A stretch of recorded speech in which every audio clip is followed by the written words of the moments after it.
All right, welcome. Today we're going to dive into something really fun and super important for learning Portuguese. Colors. I mean, think about it. These aren't just vocabulary words. They are literally the building blocks you need to start describing the world around you. So let's just jump right in, shall we? You ready to paint the town vermelho? That's pronounced vermelho, and yep, it means red. By the time we're done here, your verbal paintbrush is going to be fully loaded. You know, colors, or cores, as they say in Portuguese, are so much more than just pretty words. They're a super practical tool for actually using the language. We're talking about describing everything from the clothes you spot in a shop window to the incredible scenery you'll see in Portugal or Brazil. Okay, so first things first, let's build our basic color palette. These are going to be your very first Portuguese words. All right, here are the heavy hitters. We've got amarelo for yellow, azul for blue, and branco for white. Then there's laranja for orange, preto for black, rosa for pink, verde for green, and our old friend vermelho for red. Seriously, try saying these out loud with me. Getting the feel for the sounds right from the start is a game changer. Now, this is pretty much what you'd see in any standard Portuguese textbook, right? A nice, neat chart. But this chart is also hiding a little secret. See, these words, they don't always look like this. They're shifters. And that little secret brings us to what I call the golden rule, making it agree. If you take one thing away from this today, let it be this. It is the most important concept for using colors like a pro in Portuguese.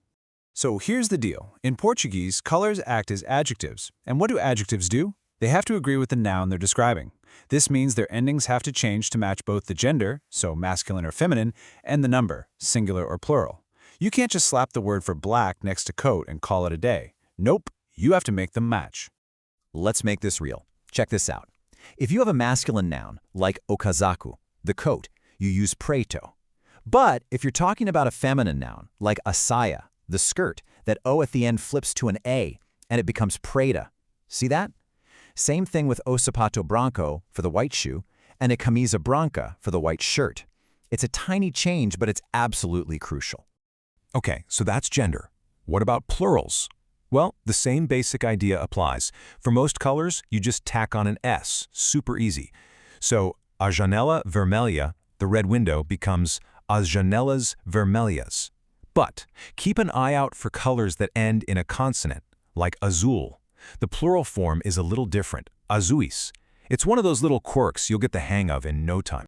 All right, every language has its rebels, right? So now let's talk about the colors that break the rules. Think of these as your pro tips, the stuff that's really going to make you sound like you know what you're talking about. Okay, here are the main exceptions you need to know. First, laranja, orange, and rosa, pink. These guys are easy. They never change, ever. Doesn't matter if it's masculine, feminine, singular, or plural. They just stay the same. Awesome, right? Now, for shades, you just add claro for light or escuro for dark after the color. And here's the cool part. When you make a shaded color plural, only the shade word changes. So dark brown cats becomes gatos castaño escuros. See? The brown part stays the same. And hey, here's a fun little cultural nugget for you. If you're ordering red wine, you might think to say vinho vermelho, right? Red wine. Makes sense. But you'd be wrong. The actual term is vinho tinto. It's a unique word just for red wine. And trust me, using it will score you major points with the locals. Okay, we've got the basics, we've got the rules, we've even got the exceptions. Let's start describing the world. It's time to put it all together. All right, pop quiz time, straight from the textbook. Take a look here. I'm going to ask you, de que cor é a saia? What color is the skirt? Now, before you answer, think about that noun, saia. What's its gender? That's the key. Did you get it? The answer is a saia é vermelha. Because saia is a feminine word, you have to use the feminine form of red, which is vermelha. And boom, just like that, you've used the golden rule. See, you've got this. Okay, let's level up. We're moving beyond single objects now. This exercise is great because it shows how all the rules, gender, number, singular, plural, all dance together in one full description. Let's pull this sentence apart piece by piece. O céu é azul. The sky is blue. Céu is masculine and singular, so azul doesn't change. Simple.